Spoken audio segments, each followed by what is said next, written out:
நடிகர் சிவாஜி கணேசனின் 15வது நினைவு தினத்தை ஒட்டி சென்னை மெரினா கடற்கரை உள்ள அவரது சிலைக்கு ரசிகர்கள் அஞ்சலி செலுத்தி வருகின்றனர்.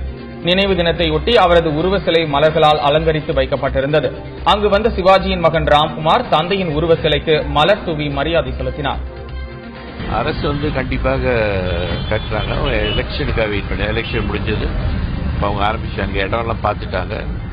அது ஒரு பப்ளிக் இன்டராக்டிவ் மெமோரியலாக இருக்கும். ஆனால் மக்களும் அதில் டெய்லி அது யூஸ் பண்ணுற மாதிரி ஒரு மெமோரியலாக நமது முதல்வர் பிளான் பண்ணிட்டு இருக்காங்க. ஸோ நிச்சயம் விரைவில் அது வேலை ஆரம்பிக்கும். இன்னும் சில மாதங்களில் அது முடிஞ்சு திறக்கப்படும். பேரையூர் அடுத்த சதுரகிரி சுந்தர மகாலிங்கம் மலைக்கோயிலில் பிளாஸ்டிக் பொருட்கள் பயன்படுத்த மதுரை மாவட்ட நிர்வாகம் தடை விதித்துள்ளது.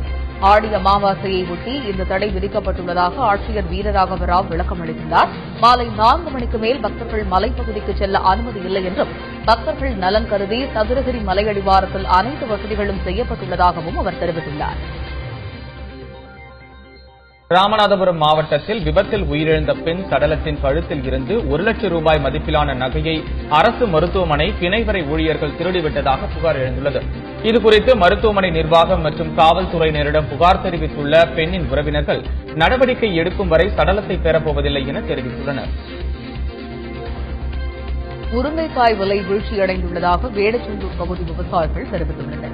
வேடச்சந்தூர் மற்றும் அதன் சுற்றுவட்டார பகுதிகளில் அதிக அளவில் முருங்கைக்காய் சாகுபடி செய்யப்பட்டுள்ளது.